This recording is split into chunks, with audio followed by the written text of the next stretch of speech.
So last week we learned how to spell love for her and used an acronym.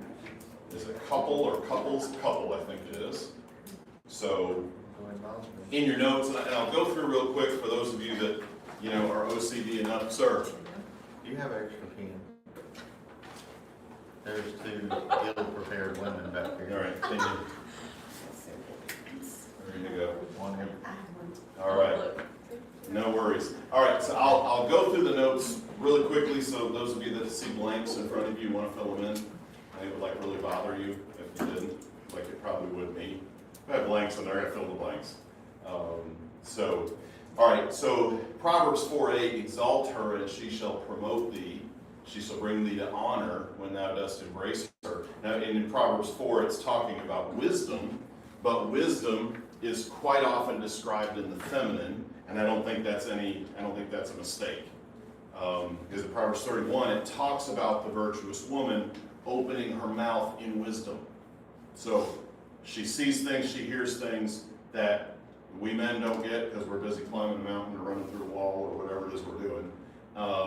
And so when our heart trusts in our godly wife, she protects us by picking up on things that we miss. And so exalt her and she shall promote thee. She shall bring thee to honor. The word honor kind of sounds like respect, which is what we men are looking for. So these things are tied together. Don't misinterpret the codes that you're sending to each other. She's trying to connect with you, not control you. Ladies, don't make a liar out of me when I say that, okay? But again, this is understanding each other. She's trying to connect, not control, necessarily. So and I'll skip ahead. To love her does not mean becoming pink. Okay, you're not becoming feminine. You're not becoming soft. In fact, I think self-sacrificing love is about the most masculine thing you can do. Our culture doesn't tell us that. Our culture doesn't tell us to be able to be, strong or sensitive, depending on the situation. But I think that's real manliness. She's not looking for weak. Okay, so weak is not the same thing as sensing things and being able to pick up on that and giving to her. Ladies, don't misjudge his motives. I'm kind of bouncing back and forth right now. You'll make his strength turn against you because he fights when he feels dissed. Not that that's what we should do. But that's a fleshly tendency of a man to lose self-control and to respond in anger. Love that first line on the second page. Only chickens get hen fed. So she's looking for closeness. That's the C in couple. I'll rehash this really briefly. C, closeness.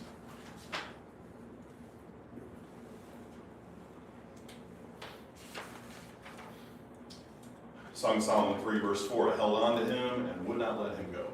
So basically, she's looking for something solid to hang on to.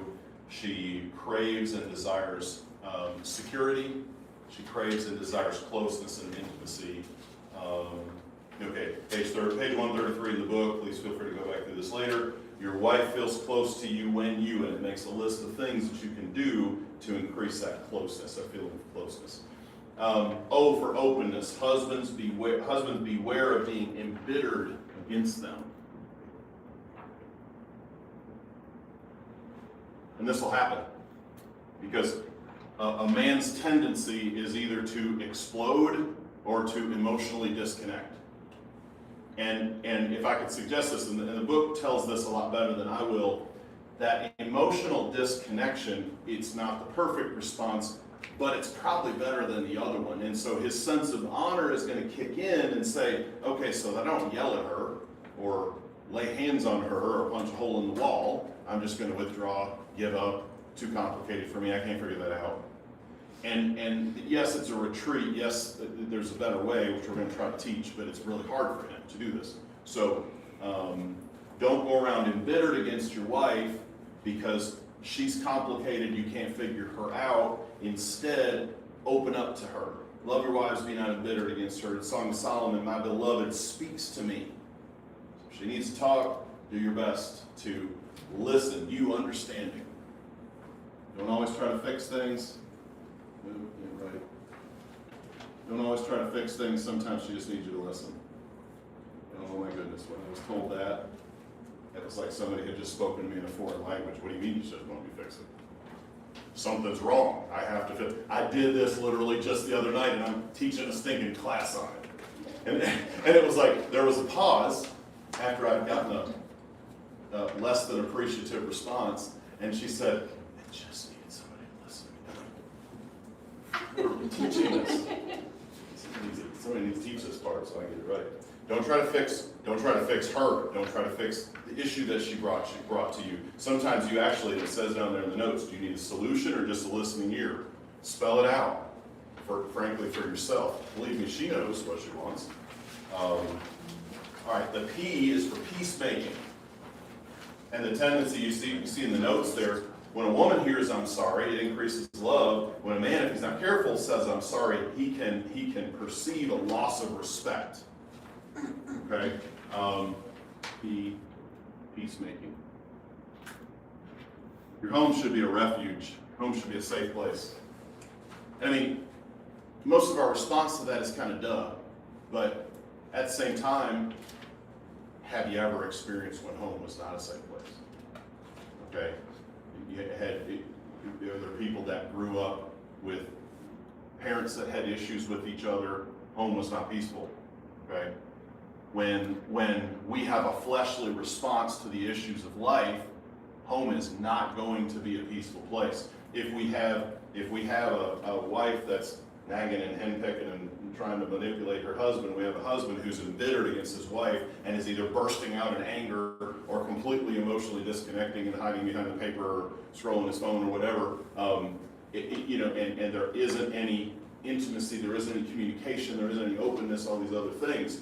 Then home is not a safe place. It's not a good place to be, and that's what we should be striving for. L for loyalty. She needs to know that you're committed. Have you ever seen a time, and this has been the case for some time now, but I'd say now more than ever, where you have people in committed relationships, but they're not married. They won't get married, tax purposes or whatever. Really, what's the issue at the core of it? Fear of commitment. I'm taking a risk. If I take that step, I'm taking a risk. I may be all in, and he or she may, I may not be able to trust them. And so, in a Christian marriage, you just have to throw yourself all in. And yes, that's scary. And yes, you need to be praying for your marriage that they'll commit to it like you're trying to commit to it. Husband and one wife. I've talked about the swimsuit issue world where eyes are wandering and there's plenty for the eyes to rest on. Okay? And so as men, we need to work very hard to only have eyes for our wife and only have that part of us. So we're going to briefly touch on that. I've tried to pray about this because I'm going to handle that subject later tonight. Page 169 talks about a man, seminary professor by the name of Robertson McQuilkin, whose wife was stricken with Alzheimer's, and he stepped away from his career because he said, she's my first responsibility, and if she's not well, I'm not well, and I'm going to take care of her. And that's very touching and such a big sacrifice and a great example. E is for esteem, honor, and cherish her.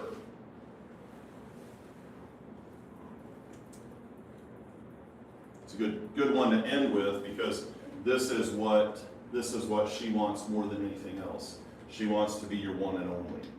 And I mean, this ought to be flattering to us as men. We chose her. She chose us too. But and I'll wrap up this by just saying the couple principles are all entwined. There's a tie between all of these issues right here, and if you think about these things, you'll understand what women want in a marriage. Okay, moving on. How to spell respect to a husband. Proverbs 14:1 says, "Every wise woman buildeth her house, but the foolish plucketh it down with her hands." So ladies, understand what every member of your household needs, and then what God has built you, literally made you, equipped you to provide. But don't skip him and go to your kids. Okay. Do we know any homes where that happens? Is it a common tendency, even among Christian, well-meaning couples? Because kids are going to keep you busy all the time, right? And so don't forget your marriage. Rebecca and I, don't tell the guy teaching the class next door because I got the bill at the end of this night, but we went to this new restaurant last night downtown Winston. Oh, it was amazing. Oh my goodness. Right downtown. They just kept bringing it. I said, okay, we're bringing leftovers home tonight, and I don't want to see the bill at the end. But I saw the bill and I fell out of my chair. But it was just us. We had stuff to celebrate. It was our birthday last Saturday, Father's Day Sunday. We were with everybody else, and that was precious, and I wouldn't take anything for it. But I said, no, I'm going to reserve some time just for us. This is where it all started, right? I mean, they're not here without this relationship. You know, that speaks for itself. Clothed with dignity. Proverbs 31:25. She carries herself honorably, and therefore when she comes across to her husband, she comes across respectfully to him. Oh, he's going to eat that up.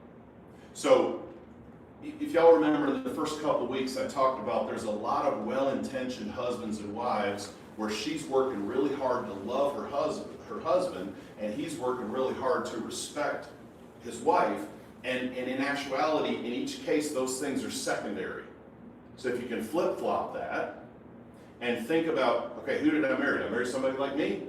I hope not, right? Probably married somebody who is your complement. We talk about opposites attract, and it's true. So if you know, you're the wife in a relationship, you need to understand, even if you don't fully understand, that respect and honorability is his mother tongue. Like it's how male relationships work. It's all about respect. When you talk about somebody that shot and killed somebody or knifed somebody or whatever, there was disrespect involved. Guys, am I right or not? And there was somebody disrespected somebody stepped on something that meant a lot to that person. They took it as disrespectful. And without the Holy Spirit, there's going to be a violent response, isn't there? I mean, it's just not going to end well when a man feels disrespected, and even in a marriage. So I wrote in there the note respect test. I was thinking about you today and several things about you that I respect, and I just want you to know that I respect you. And this is from the author of the book. So I mean, if that's a cheesy example, that's fine. See how he put it in the spirit that he meant it, and do your own version of this. And literally, I think in the notes it tells you, and say all that, ladies, and then walk away. And the husband's like, wait, what things? Tell me more about this. Like, you piqued his interest, right? If you're saying you respect him, he's going to want to know more, right? Because, again, this is what he wants. Okay, so C is for conquest. Okay, every little boy ever born has his own version of this. You're hitting the game-winning shot at the buzzer, you're scoring the winning touchdown, you're killing your first deer, you're landing a big fish that's big enough to, mount on the wall, whatever it is, okay? You're cowboys and Indians, and you're the sheriff, and you watch the Toy Story movies, you'll get an idea, right? How the boys act in there. Appreciate his desire to work and achieve. So with ladies, it's more of an issue of your personal worth, your personal value, right? With guys, it's more of an issue of deriving value from what I've done, what I've accomplished. This is my work. This is what, I said, two guys meet each other for the first time. One of the very first questions, if they're kind of taking each other's measure, I mean, maybe they're comparing each other, saying if this is somebody that's worthy of respect, or maybe it's, in a more friendly situation, I'm looking for something to respect about you. Hopefully I don't have to look very far, right? But anyway, okay, that's what you do for a living. That's really cool. How do you do that? What do you? And I mean, I work in a situation where I get the opportunity. It's very fun for me because I love, I guess I'm kind of a nerd about people and work that they do with business and so forth. So I've heard of so many different ways that people make their living, and it becomes very interesting. And so, ladies, don't take the fact that he leaves and goes and does something, you don't really know what, for granted. Ask him about it every once in a while. See if that doesn't start a really cool conversation and give you some of that closeness and openness and understanding that you're looking for because you give it to him. And again, I think he'll reciprocate. And if there's something that you do, I mean, the Bible talks in Proverbs 31 about how the heart of her husband safely trusts in her, so he doesn't need spoil. So when he goes out and makes a living and brings a paycheck home, he's glad to do it. It's an honor to him. But you can throw some fuel on his fire by respecting the work that he does. Okay? It says in the notes here, Adam enjoyed his work from the start. Jacob, as he was coming of age, and it's so funny as the dad of, what do I have in my house? 3, 4 young adults and 2 teenage boys. Oh my word, the friction, you know? But I'm learning to trust it, because what it is they're coming of age, they're becoming men. I want them to be wimps. I want them to be strong enough to be able to go out and make a living, and be able to take care of their families. I hope I've taught them that. Jacob is saying here, when shall I provide for my own household? I remember when this desire really hit me to where it was almost like tangible. You know, I'm in my early 20s. I'm good ways through a college degree because Lord knows I can't build or fix anything. Okay, so I'm like getting close to making a living and all this kind of stuff. And I just remember thinking, you know, I don't know, and I hadn't met Rebecca yet, but I started to feel like, yeah, I'm a family man. I don't know exactly how that looks. And then I met a girl, and when we started getting serious, and I said, so, okay, family, what do you think? She said, I want 7 kids. One of them's going to have special needs. She said this before we were ever married. And I'm like, let's not mess with her. She got some sort of ESP going on with God that she knows things that I don't know, and it's a good thing I'm on her side, right? So, all right, moving on. He wants a woman who believes in him. And as soon as I wrote those words, I'm thinking about the Kenny Rogers song from back in the 80s. She believes in me. And I mean, that's something, if guys are honest, we feel that pretty deeply. I just did a little tribute video for a good friend of mine who's probably in his final days. And in that video, I remember specifically a conversation that he had with me at the beginning of my career. And he said, Paul, you're going to be successful. There was no guarantee at that point I was going to be successful. He said, you are going to be successful. Don't trade your family for it. Now, how meaningful are those words to me? Right. 20-something years old. Deeply, like seriously, if I think about that and how many times I've reflected back on that over the years, I'll get emotional because I love this man. He's a dear brother and friend. And it's obviously amazing life advice that I've shared with many since that time. Like, guys, it's not worth it. I mean, you get one shot raising your children. And before that, you get one shot with your bride. Don't waste time. Don't miss years. You're busy. You're stressed out. So is she. Take the time to understand as much as you can and ask her to be patient with the rest of it. Okay? And just be the man God's called you to be. Okay? He that findeth wife findeth good thing, obtaineth favor from the Lord. So obviously, my greatest conquest ever was when I got hurt. Like, oh my word, best sales job I've ever done. I don't know how that happened, but praise the Lord, it all happened. Okay, conquest, hierarchy. Appreciate his desire to protect and provide. Okay. Oops. Mess it up again. Okay, if you have heard like 1 week of my teaching, if I ever touch on marriage at all in my class, I say, yes, it is absolutely biblical that the husband is the head of the home. But as they say in Princess Bride, to a lot of guys, I want to say, that does not mean what you think it means. Okay? Because a lot of guys think, I'm the head of the home, I boss everybody around. Okay, yeah, good luck with that. That's just, frankly, just kind of stupid, right? Because head of the home means take a bullet for the home. Head of the home means cry out to God for the salvation of your children. Head of the home means love your wife as Christ loved the church.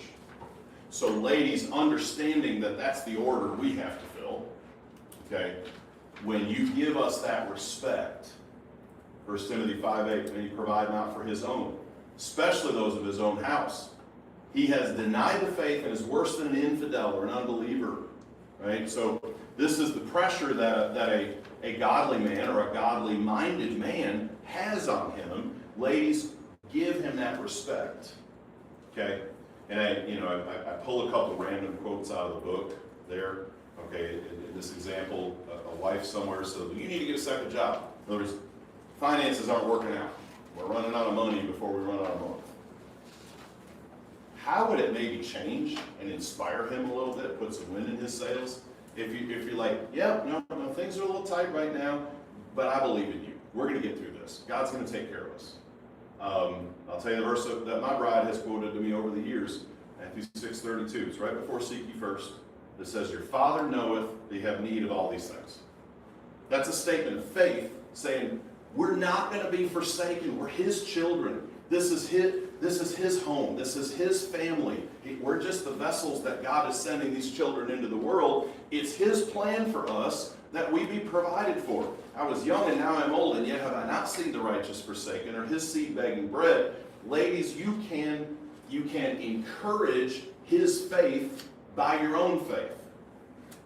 And I'll refer back to that 1 Peter 3 passage again, where the believing wife can win over her unbelieving husband. He's not always unsaved. He could just be experiencing a little wavering of his faith right then. And so, are you going to bring him down further? Or are you going to lock in his feeling of a little bit of a lack of faith? Or are you going to bolster it just by your calm presence? And I think, if I can get this out the right way, ladies who have a man that loves her, I think underestimate how much power and how much sway she has over him. Okay, because we always talk about who wears the pants, who's the head of the house, blah, blah, blah, blah, blah, blah, blah. Because again, that's always quoted wrong, it's always misapplied. And what it really means is, okay, yeah, he's got this pressure on him, but she's got a special place in his heart. She can get to him like nobody else can. Okay? Now, my boys know this. My boys know that, okay, Dad told you to do something, it's whatever, hopefully not whatever, but if it's, okay, this is for your mother. Like, at that point, there's no playing around, okay? If this is for their mother, or something that she wants, or especially if she needs, or something that's stressing her out, and they don't step to it, thunder is gonna roll in that house, right? And we're gonna have a problem real quick, because that's my bride, right? And so ladies, if you give him that respect of saying, hey, I see you trying to take care of the family. I see you trying to protect and provide for me. Okay? A is for authority. Appreciate his desire to serve and lead.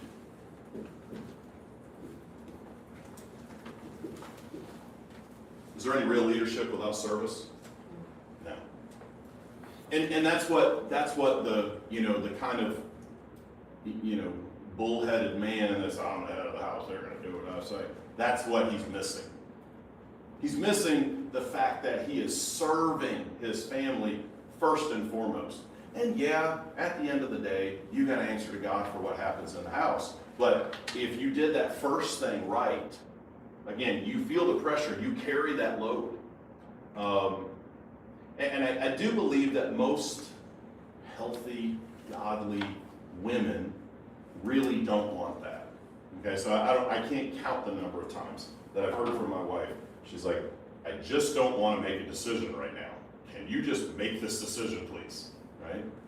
Because she's going to second guess herself. She's more perfectionistic than I am. Okay, I'm a get it done right now kind of person. Like, she'll joking. She'll come to me, and this has been a way that I'm not getting too much of our personal stuff. Not too bad. It won't be too bad. She'll come to me and she'll say, man of action. That's a direct address. So she's calling me her man of action. And then she's going to ask me to do something really hard. Okay? But what she's doing is she's sort of bolstering up like my resolve to do this, because I've said, look, I got to get stuff done. If I'm doing stuff, we got to be finishing stuff. Because I want to work really hard and then I want to rest. Okay? And so I'll push as hard as I have to for as long as I have to get these things done. And so again, appreciate his desire to serve and to lead. A woman's deferential attitude should not undermine her God-given abilities. So, are we familiar with the phrase, as unto the Lord? Okay, so as unto the Lord means that when I'm obeying a biblical command, because the biblical command here is Ephesians 5:33, see that the wife reverence her husband, respect her husband. Biblical command. Okay, you guys know what our command was. Love your wife as Christ loved the church. So that biblical command comes with a blessing attached to it because she's doing that as if she's doing it directly to the Lord. It's kind of like that verse that says, inasmuch as you've done it unto the least of these my brethren, you've done it unto me. So by serving, and to say it another way, by serving the poor, we're literally the hands and feet of Jesus. We're serving Jesus, and we need a picture. Jesus is the one that we're feeding. Jesus is the one that we're clothing. Okay, so if you're respecting and deferring to the leadership of your husband, Jesus is the one really who you're serving. So what that does then, he's being just a little bit of a jerk, okay? But I'm doing this out of obedience to God. A couple things are going to happen. God's going to bless you regardless of how he acts. Number two, though, I do believe that if he's a halfway decent, good-hearted person, it will soften him and it'll break him down in a good way over a period of time as he sees, look, I'm not being real honorable, but look at her. She's being very honorable. She's showing respect way more to me than I'm showing to her. I got to step up, right? And so I believe that, and I think we've got to exercise faith in our marriage. Say, hey, okay, so step one, and I don't know when they're going to respond, him or her, but God told me to do this, and that's what I'm responsible for. Okay, I came up with this little silly thing. Some of you might have heard me do this before. I call it the 595 principle. Anybody heard of this? I don't know how long y'all been in my class. Okay, so the 595 principle, I'm going to trademark it, but I would, but I probably stole it from somebody else, so I can't do it, just in case I won't get sued. So let's say we could ever possibly know, okay, there's been an argument, and I have some wrong and she has some wrong, and just to be ridiculous and make a point, I'm 5% wrong. She's 95% wrong. Amen. That was not a place to say that. Because I'm going to still get you. I'm going to still put the smackdown on you, even after you said amen right there. What am I responsible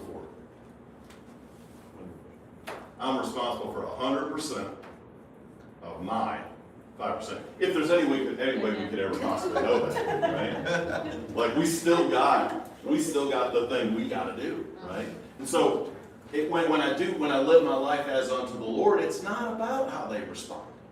Okay, God tells you to witness to somebody.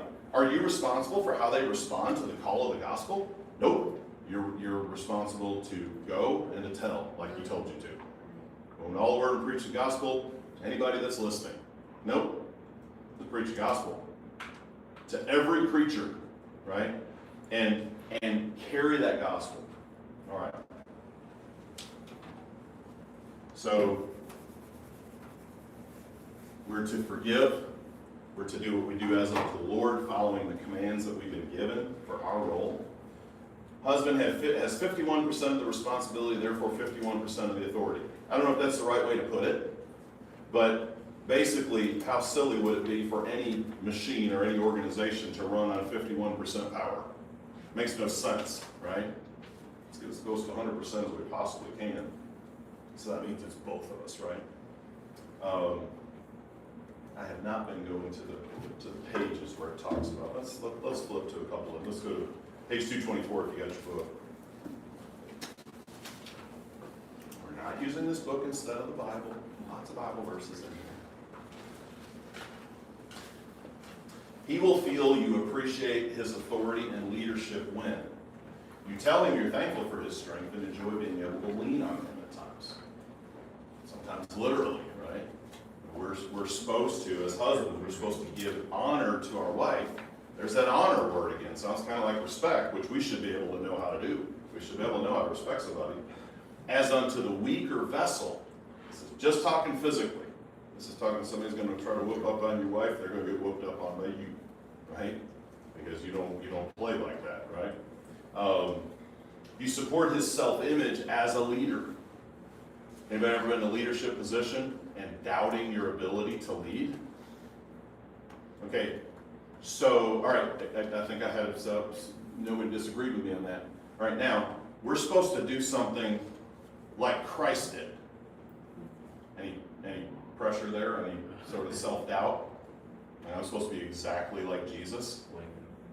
Yeah, I mean, I'm supposed to be blessing the people that are killing me, persecuting me.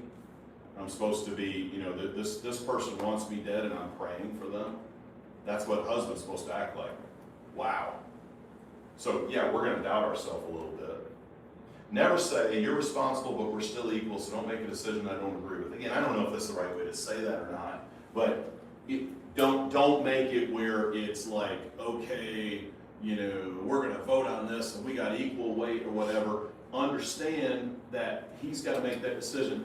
99 times out of 100, he don't care. Guys, am I right?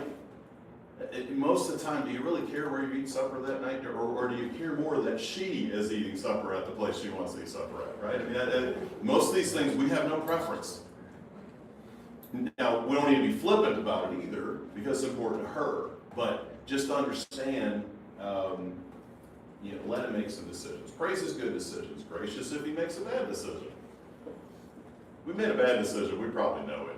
You don't necessarily need to be reminded of it constantly. Yeah, you're saying that all the time. Here's a big one. And by the way, this goes both ways. This goes both ways. Never should a spouse who wants to have a good marriage call their spouse out in public. Ever. Is that not the most cringeworthy thing ever? Well, he did that again. She just always doing this and always doing that and never doing this and never doing that. Don't use always and never. That's kind of foolish, right? Nobody always does anything or never does anything.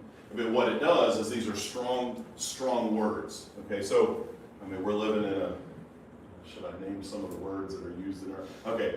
In our little cultural dialogue we have right now, oh my word, you can just throw a bomb at somebody by calling them a racist, or calling them a fascist, or calling them, again, I'm getting political really quickly, or a xenophobe, or misogynistic, or all of these words that are like, all right, I've labeled you, which means I know more than you about what you are.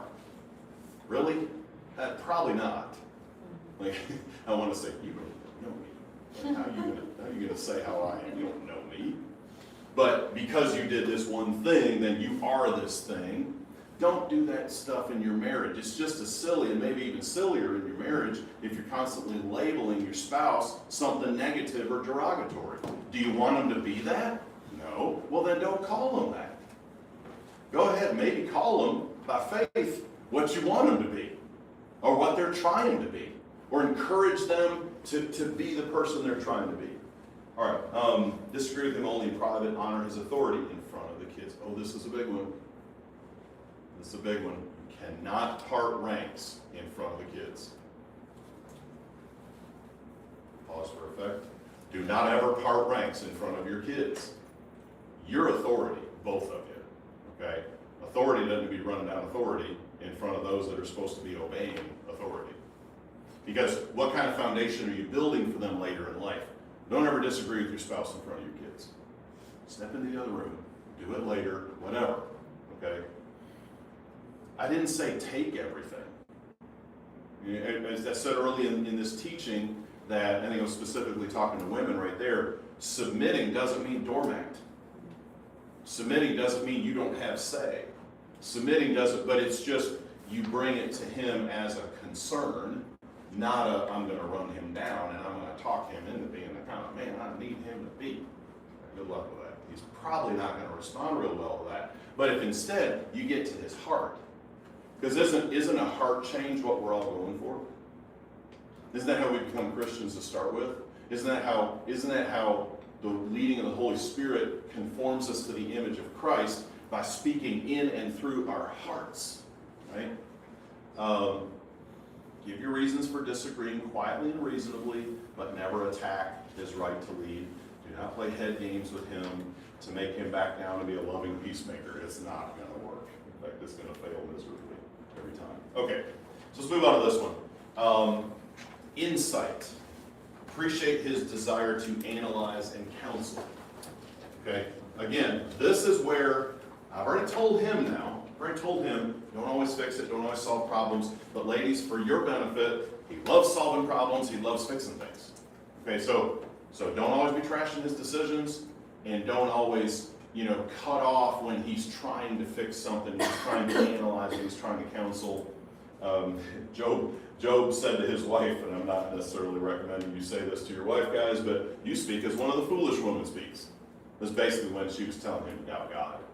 Okay. Proverbs 3:7, be not wise in thine own eyes. That obviously cuts both ways. Womanly intuition, how about her intuition and his insight? What would happen if those two things worked together? What would happen if, calmly and comfortably and in a trusting environment, she's giving her the things that concern her, and then he's doing his problem-solving skills, and these two things balance off of each other? I think you got a good combination there. Okay, emotion versus logic, front brain versus midbrain. Okay, again, this can potentially be, and I'm not saying that men don't make hasty decisions that are based on emotion, okay? But it can potentially be a hang-up for a lady who's thinking of the emotional impact of things. So the front brain is your logical part of your brain. It's the part of your brain that is for problem-solving skills. It thinks about the long-term impact of a decision that you're making. Your midbrain is the one that tells you the house is on fire, don't take time to put your pants on, get out of the house. Okay, so what would happen if we were making big, important, long-term decisions from that part of our brain all the time? Fight or flight. Not good things. We're not going to make good, well-reasoned decisions. So guard against that tendency. Okay. During disagreements with your husband, and I'm back to 1 Peter 3 again. Let it be the hidden man of the heart, and that which is not corruptible, even the ornament of a meek and quiet spirit, which is in the sight of God of great price. This is self-control in a godly woman. You want to yell and scream and break something and throw something at him and call him every name in the book. But instead, you demonstrate godly self-control. Okay? And you're praying the whole time. Right? God, will you speak to his heart? And then to the extent that you have access to his heart, like, by the way, nobody else on earth does, you do have access to his heart. Okay? Then you use that to help him become a better man. What's the definition of meekness? Strength under control. We totally changed the meaning of that word these days. You say meek right now, you're like meek as a lamb. Okay, no. The Bible said that Moses was the meekest man of all the earth. He was strong, he just knew how to control his strength. Okay, relationship is a shoulder-to-shoulder friendship. Remember we saw this a couple weeks ago, where the one time that the wife is commanded to love her husband, it's brotherly love, it's friendship love. God didn't feel the need to command you to love him in a self-sacrificing or nurturing way, because that's who you already are. God did feel the need to say, hey, every once in a while, turn down the Martha and turn up the Mary. If everybody gets that analogy. Martha was the one busy running around serving and doing everything that she thought she needed to do. Mary was the one sitting at Jesus' feet. So, just to understand, he's not Jesus, but he's trying to be like Jesus, hopefully. Okay? So that's how we can serve Jesus, is by giving each other what we need. Genesis 2:18 refers to the wife as a helpmeet. So, not helpmate. A lot of people say that. I mean, that's fine. You can use that sort of, you are his mate. But if you want to break down that word, meet, M-E-E-T, not a piece of meat, but meet, something that meets the task, something that's fitting, that's appropriate. And I put in the notes there, just right. Just right, just for what he needs. He can fly off the handle sometimes. He can get out of control sometimes. You're who softens him. You're who kind of brings him back down to earth, puts his feet on the ground, give him it, kind of helps him understand his why for his life, right? She can get busy, overwhelmed, and just not friendly. which is why she's reminded to be friendly. Okay, I told Rebecca that I told y'all last week that I remember early in my marriage, there was this time, she looks at me, she says, I'm ill, I don't know why, ain't nothing you can do about it. Like, I'll just be over here. She said, exactly. And I learned since that time, like, okay, there are just times that she's working through something that I can't even mess with, and so I just need to, and the thing is, you're gonna have times like that, but basically, at least she warned me, right? At least I'm gonna get out of here for a little while, just let her be, let her work through stuff, and then it passes, right? And then it passes, and then she kind of gets more of a handle. Dude, I mean, if women are built to bring children into the world, that takes a whole lot of biological complexity that's certainly going to spill over into her emotional makeup. And this is not only not a wrong thing. What do I say, ladies? This is all the time. God has control of it. It's superpower. Because she has the ability to do things we can't do, which is why she puts us with her. Proverbs 2:17, talking about a foolish woman or the strange woman, who Proverbs always talks about. Strange means she's a stranger, she's here, she's up to no good, right? It says, forsaketh the guide of her youth. The word guide there, I think I wrote it in your notes there, guide is partner. So it's basically, the Bible talks about, it commands men to rejoice with the wife of your youth. So in other words, you're the ones that got married, had all these babies, now it's years later, don't forsake her. You're together for life, okay? By the same token, ladies, that's your mate, that's your partner. You're not trying to tear him down. You shouldn't be. You're going to be better off if you build him up. Do that and see if you don't make him want to be a better man. Y'all have a unique ability to do that. Forget it, the covenant of her God. Made a vow to him. I believe Zane referred to this in his teaching recently, where it's basically like, she's on the road, she's not in her town, she's in a different place, and she's going to sow a lot of wild oats while she's there. Okay, this is not only very unseemly, it's not only ungodly and wicked, but it's also very damaging to her and to all of her relationships. Be faithful in the same way you want him to be faithful. Okay. What was that last blank? Just not friendly. Just not friendly. Okay. It's the last one. I had to pray. The S does stand for sexuality.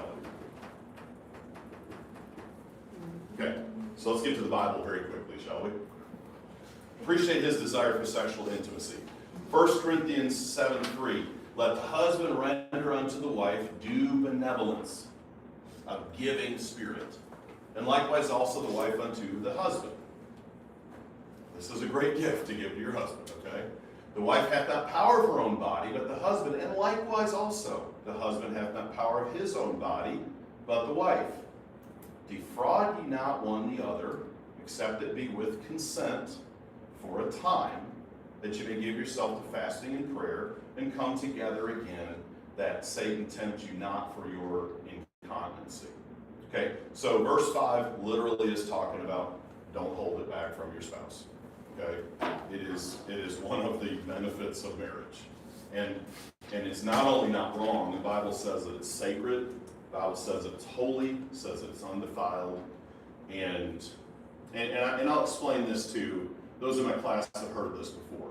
There's the biological or the sexual part of a man, and then there's his drive to work and to earn and to achieve and to protect and to provide. In a godly man, these two things are woven together. They're the same thing. So in other words, when she sees him protecting and providing, she has a very special way of rewarding him for this. Okay? In a way that's very healthy, it's very godly, it underscores your intimacy and the exclusiveness of your relationship. Nobody else gets that, right? And so the Bible specifically talks about this. Defraud not one another. Don't hold it back from each other. Your body is not your own. His body is not his own. And so, yeah, he's got to have a brain about this. He's got to understand that this is more complex for her than it is for him. Okay? And so, but ladies, this is not complicated for us at all. Not even in the slightest. Okay? So, as we're talking about this particular subject, and by the way, the more you talk about his tendencies, her tendencies, and you understand what the Bible says about it, it becomes a little bit less awkward, and it becomes a little bit less of a weapon. Oh, please don't do that. Please don't go there. Guys, don't run your mouth when you don't get it. Ladies, don't say that's all you ever think about. Okay? Because it's very natural, it's very normal. Okay? So that's probably enough said about that. That's about all much on the subjects as I prayed about. I have a question, if that's okay. It's not like inappropriate or anything. Okay. So you did say that it was a benefit of Yes. marriage. I have heard teachings of other men in Baptist churches saying that it is a requirement of marriage. What are your thoughts on that? I don't like the tone of that. Right. I don't like the tone of that. So, yeah, good question. Let me see the best way to answer that. I don't like the tone of that because it feels pretty dismissive of her, right? So, all right, I'll go ahead and say something I said before, but make it slightly more graphic. Okay. So I told you a way a way to express love to a wife like mine, who is an acts of service, is she wakes up to a clean sink and a clean bar. A big deal for her. Really big deal for her. Or I'll say it another way, it's foreplay. Right? and understand, okay, if it has ever read this, one of us is a microwave, one of us is a crock pot. So a little bit longer for one to warm up than the other one. One's press a button, boom, let's go. The other one is a little bit longer. And so to guys, some of the most sexually fulfilling thing that you can do for her benefit are not at all sexual. And those kind of statements bother me. And I'm glad you didn't tell me who said it. Because I can kind of see why somebody would feel justified. Because could you go so far as to say he needs it? Arguably, maybe. But I still don't like how that's put. I would not put it that way. Because then that absolves him of all responsibility to not be a jerk about the whole subject. Am I right? Okay, is that fair? Does that feel right? Did everybody feel right answer? Okay. Page 258. How are we doing on time? 10 after? Okay.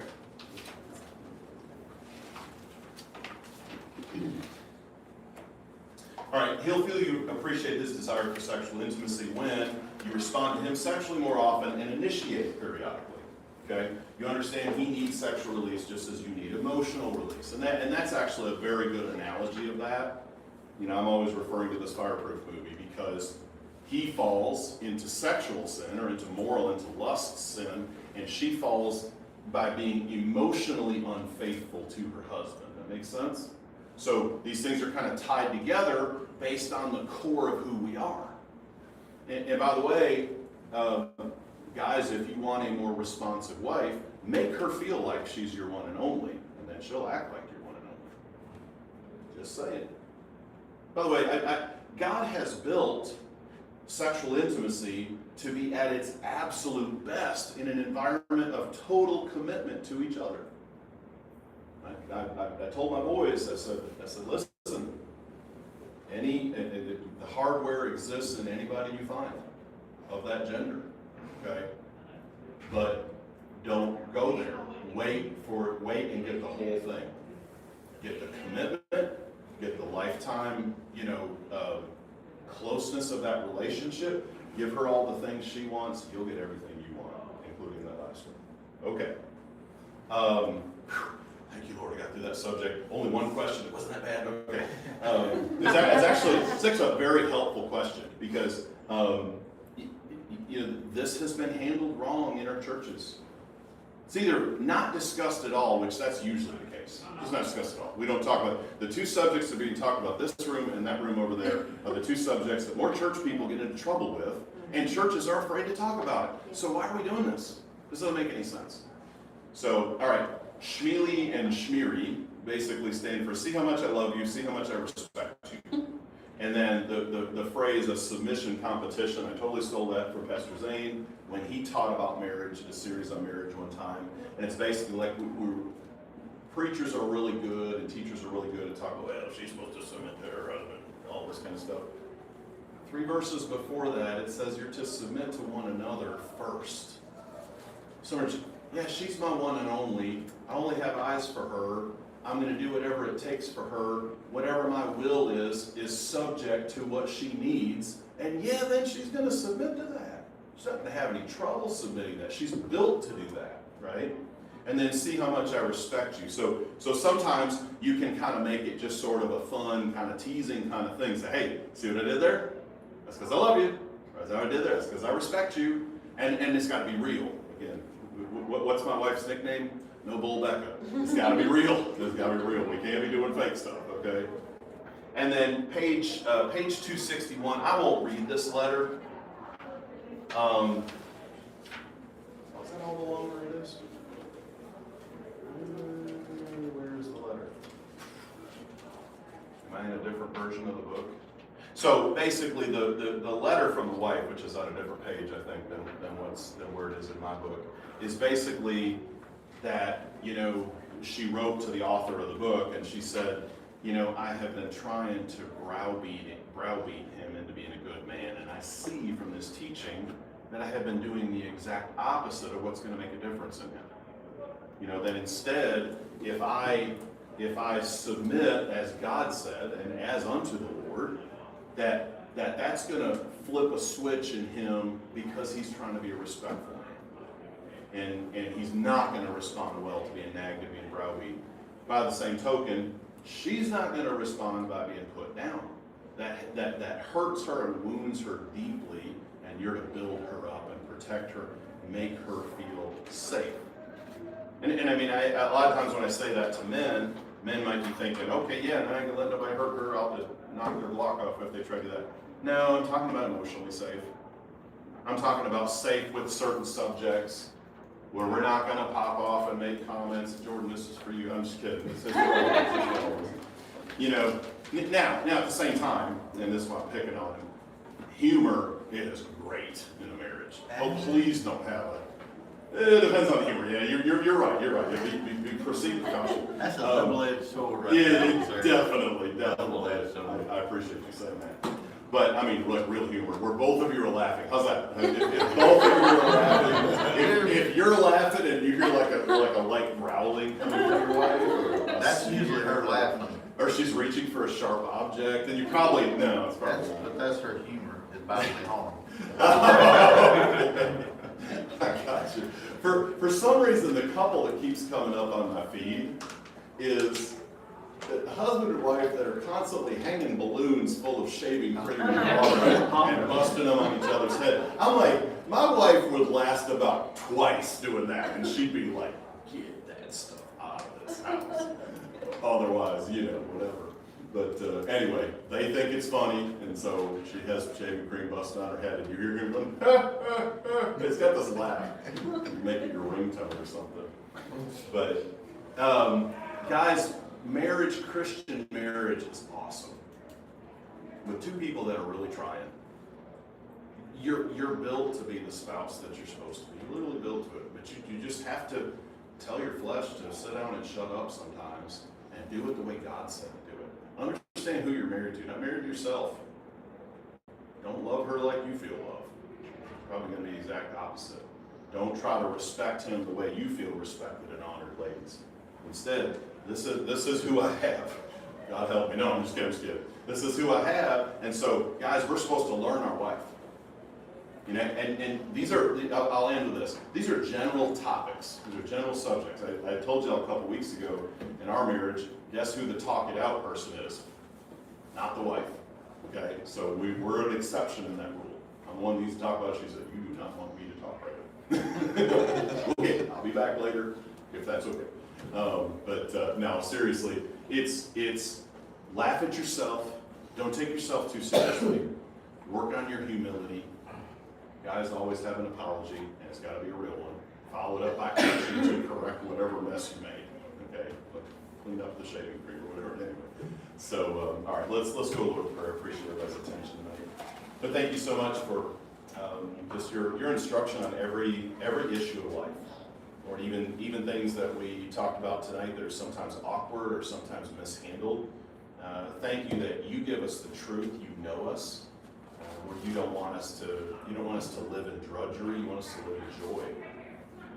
You understand that our lives are hard for us sometimes, and you built these little rewards, and you built the satisfaction of watching our children come to know you as their Savior. What a great thing to share together with our